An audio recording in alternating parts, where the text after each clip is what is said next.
It's March 23rd, 1993. The first ever Star Fox game has just released in North America, and people are eating it up. With the immense processing power of the Super FX chip allowing the use of highly advanced polygonal graphics, rail shooters have never looked this good. It was an international hit, and quickly became a flagship franchise for Nintendo. A sequel was made, and with Star Fox 2, they were about to create one of the most well-supported, consistently releasing franchises in gaming history. Well, not really. Star Fox 2 never actually released until 2017, despite being fully developed, but maybe that was for the best. But Star Fox did get another game. A full remake of the original on the N64, one of the most renowned games of that era, standing shoulder to shoulder with titans like Ocarina of Time, Mario 64, and Mike Piazza's Strike Zone. Star Fox 64.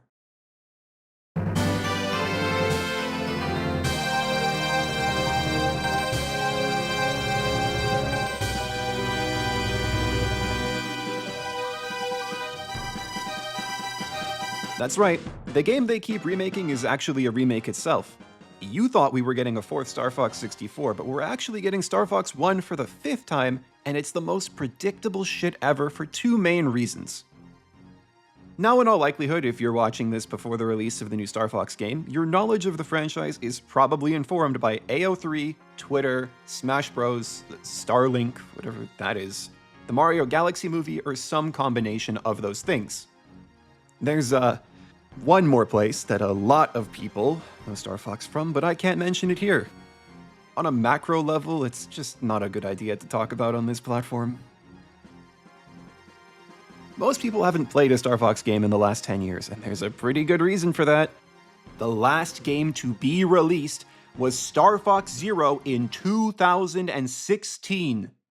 And that game did not do well, especially in Japan, where it is to this day the worst-selling game in the franchise. Look, I think the motion controls were fine, but I guess they were a deal-breaker for pretty much everyone else. Realistically, the game bombed for more than just that, but I'm getting ahead of myself. Before we dig into Zero, let's look at the brief window where Nintendo actually focused on advancing the story of Star Fox instead of just retelling it. In 2002, Star Fox Adventures released, and this marked a huge departure from the gameplay of prior entries in the series. Rail shooter segments were limited to spaces between chapters and some boss fights, while the main gameplay of Adventures resembled an early 3D Zelda game more than anything else. Which, makes sense when you consider that Adventures was originally a game called Dino Planet before they slapped the Star Fox paint onto it. There's a pretty big reason for why they did this, though. By the early 2000s, rail shooters were kind of falling out of fashion. Games with freer movement like 3D Zelda games, or Doom, if you want an example of a non-rail shooter that people still eat up to this day, were seen as much deeper and more involved. So Nintendo had to keep with the times and evolve the gameplay of Star Fox to avoid the franchise being seen as outdated. And it worked.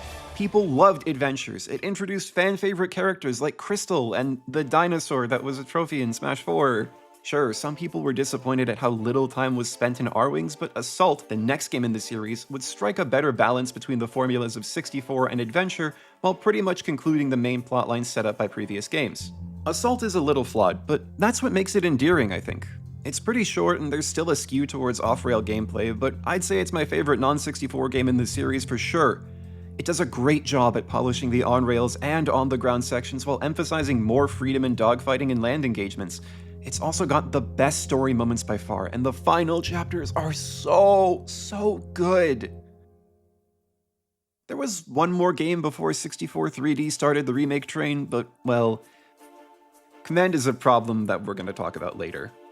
Speaking of problems, the evolution of Star Fox's gameplay and the resolution of most of its main narrative threads represent the two biggest issues with the franchise from Nintendo's perspective. If Star Fox had continued getting regular games that built on Assault, or Command's, narrative and gameplay, there'd be no reason to go back to 64 more than once, maybe twice if we're really milking it. But when you evolve a series' gameplay identity and conclude the story of its protagonist, it's very difficult to pause the series at that point and then go back to it almost 2 decades later and then have that game not flop because of accessibility issues. If the new Star Fox game picked up after Command, it would be prohibitively difficult for people new to the franchise, which, let's be honest, is most people at this point, to pick up the game and have any idea of what's going on. In fact, the amount of time you need to spend on catch-up alone would probably be enough to fill an entire game. But snow, I hear you say. Other series have done this before and it worked. Devil May Cry did this when DMC 4 and 5 came out so far apart from each other and the narrative was picked up. There was a recap system, a history mode, it was done before. Like, sure, okay, the new Star Fox game could pick up after Command, but then it'd probably need to focus on the new Star Fox team led by Marcus McChud or some other characters besides. Or it would otherwise have to invent a new narrative thread for Fox to follow, but that could doom the game. Why? See, the weird thing about Star Fox is that a lot more people know about exactly Fox, Falco, and Wolf than anyone else in the series, and there are far more of those people out there than there are people who've actually played the games. How? I mean, the answer's pretty obvious. Smash Bros. The greatest cultural impact that the Spaceys have had is at least one of them being high or top tier in every Smash game since Melee. Don't believe me? In Melee, Falco and Fox are Kobe and LeBron. They are the shooters, they are the killers. If you play Melee, when you think of the game, the first thing you think of, if you're not a sick freak that plays Martha Jigglypuff or some shit, is Fox and Falco. Now, in Brawl, Fox was a pretty terrible character, but Falco, as of the last tier list, and, take this with a grain of salt because this tier list is pretty old, is ranked as not a bad character. He's ranked 7th, just below Snake, who is a character that had seen some pretty good results in Brawl's lifetime. In Smash 4, Fox is a super strong character, very, very high tier, extremely good, lots of good results. And in Ultimate, all 3 have been meta-relevant, but mostly Wolf and Fox. Falco kind of released in a bad state, and then he got turbo buffed. And I'm going on a tangent now. The actual point here is that Star Fox does exist in the collective unconsciousness of Nintendo fans and even gamers at large, but not as its own thing. It exists as a collection of characters that are basically action figures. And in order to renew the franchise in such a way as to open up opportunities for more games, Nintendo needs to renew the gameplay identity and retell the story of the series from a more accessible point, even though this is kind of at the expense of actual long-term fans. Now, dear viewer, I'm going to assume you belong to the large group of people who've never played a Star Fox game.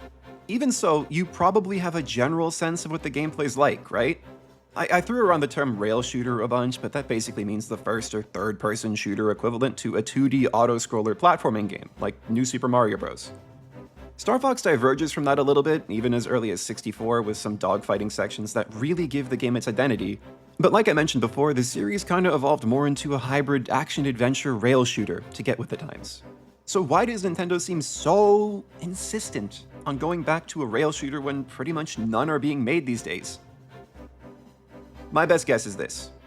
As we speak, there's another Star Fox game in the oven, and it's more like Adventures. But remember, Adventures built on the identity of 64 and its predecessors. If the series began as an adventure game and then turned into a rail shooter, it'd probably have been received pretty poorly. Like, think about it, you're going from broad, easy, general appeal to a much more niche genre, and the nicheness of rail shooters has only become more exaggerated with time. So if there's any hope of retaining the original identity of Star Fox's gameplay and your legacy audience, it needs to come from the first game in a continuity reboot, which is exactly what's happening here. Maybe I'm wrong. I mean, this is kind of me talking out of my ass, but smoke on this. There's clearly a lot of money being spent on this reboot, and it was teed up by the Mario Galaxy movie.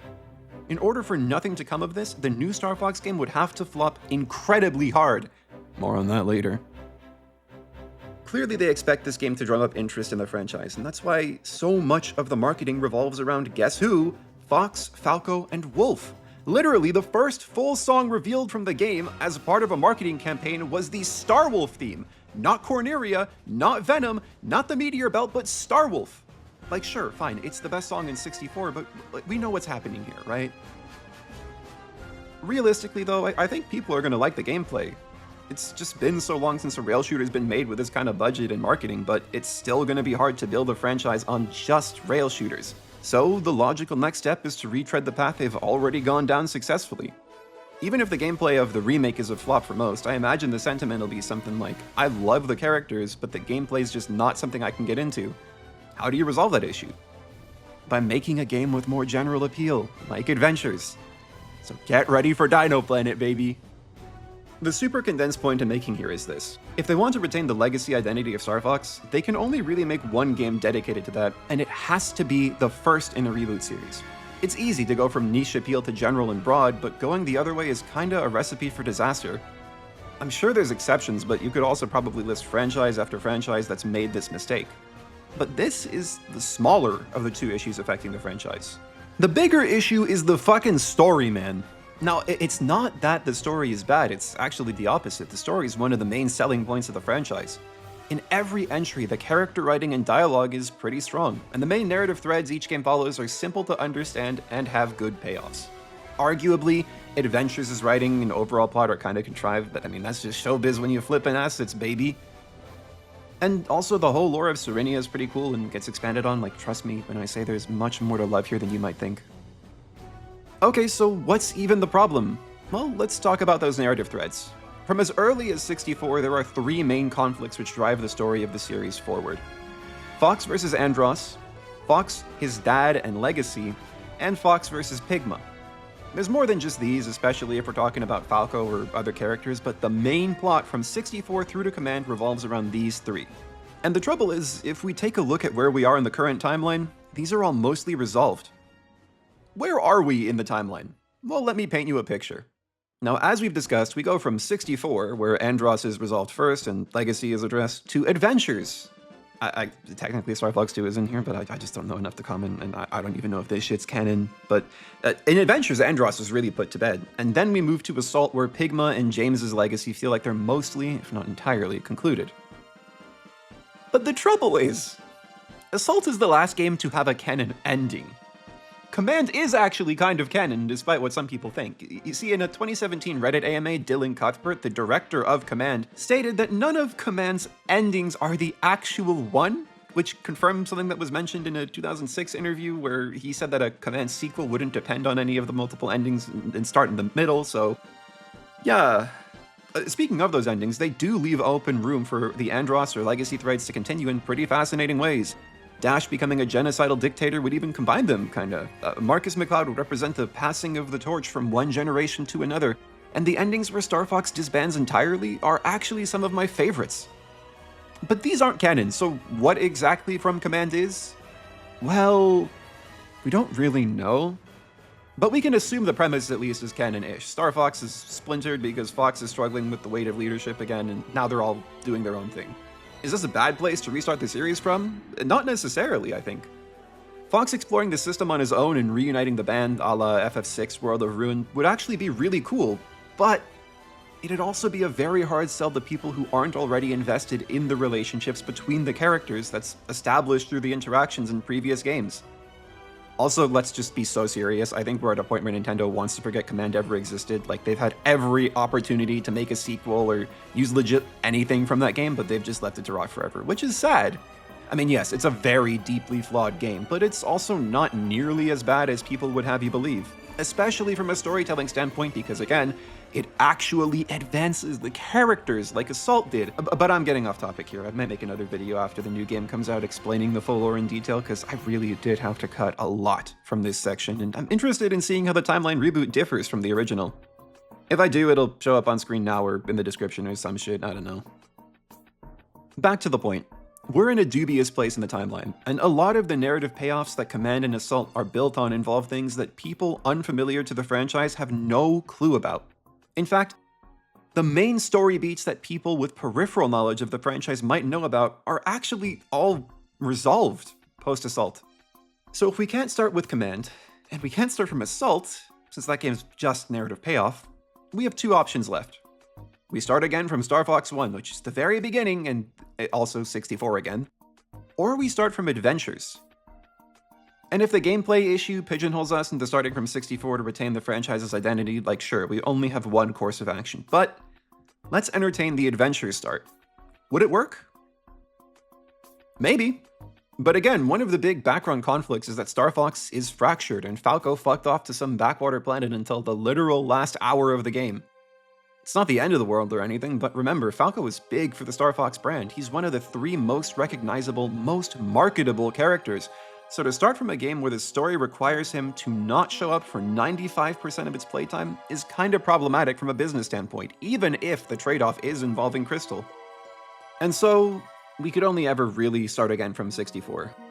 It is, as I've been pretty explicitly saying, the most predictable shit of all time that we're doing this again. Andross won't have his way with me. Star Fox has been a stagnant franchise for a long time, but it's always been carried by the interactions between its characters.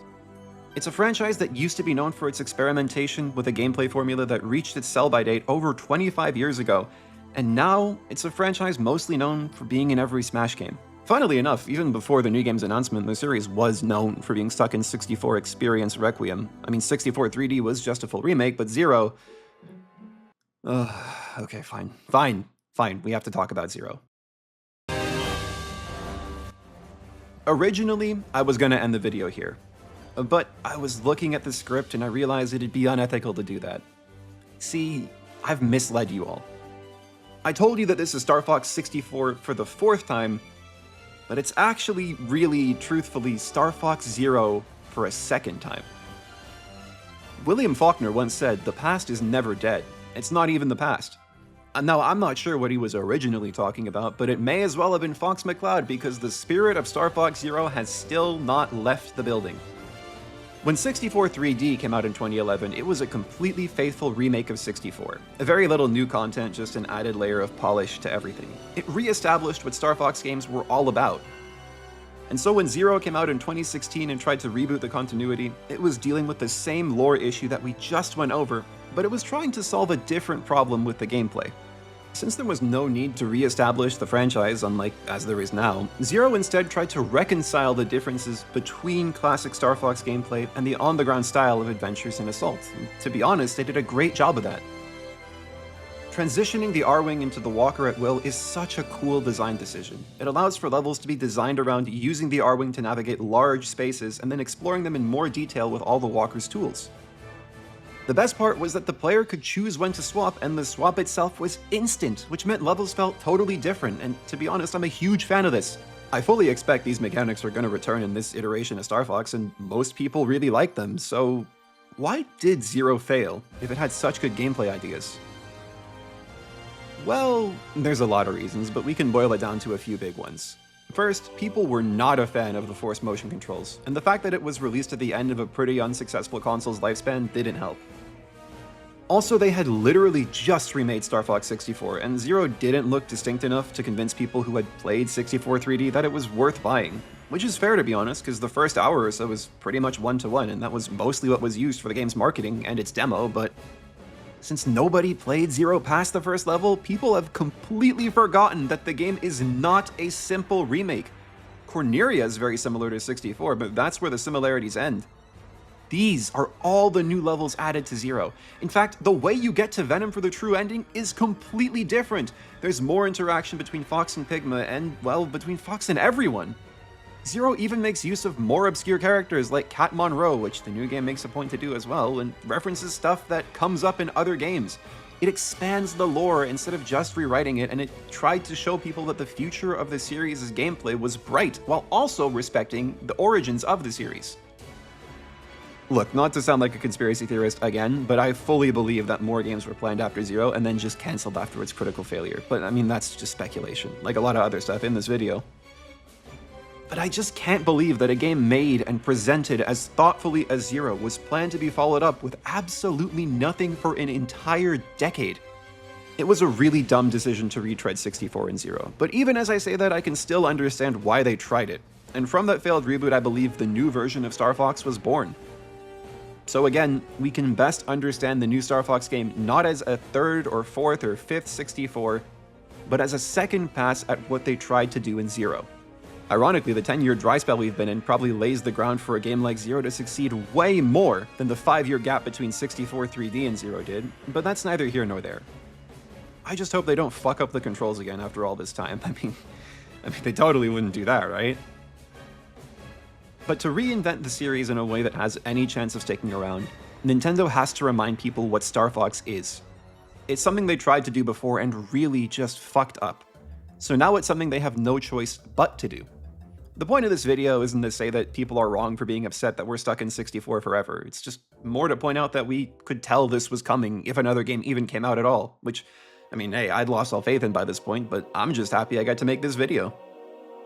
It's also to remind people that we've been here before, and hopefully we won't be here for a long, long time after. One way or another, this is probably the last time we're gonna get Star Fox 64. Personally, I'm weirdly hopeful about the future of the series. I really do feel like they've got something else in the oven already, and to be honest, after the probable Adventures remake, I have no idea what they're gonna do. It kinda depends on how much of a reboot this is, which we'll only actually know when the game comes out in a few days, but I'm expecting an expansion of the lore like they did with Zero, instead of just a full rewrite. You buy into anything I just said, or do you think 10 years of huffing copium has fully eroded my capacity for higher thought? I mean, I couldn't blame you if you did. Either way, be sure to let me know in the comments, and maybe drop a like or something while you're down there. I've got more video essays like this one lined up, but they take a while to make, and I don't really have a release schedule. So maybe drop a sub if you don't want to miss it, and click the bell while you're down there too. Yeah, that's all I've got for now. But you, dear viewer, should go and play some Star Fox. If you're not shelling out 50 for the new one, I thought it was 70, but it's actually 50. It's still a great time to go back and play some of the old ones. Definitely play up to Assault. Or even Command. Maybe Star Fox 2, but I mean, that's a hard maybe.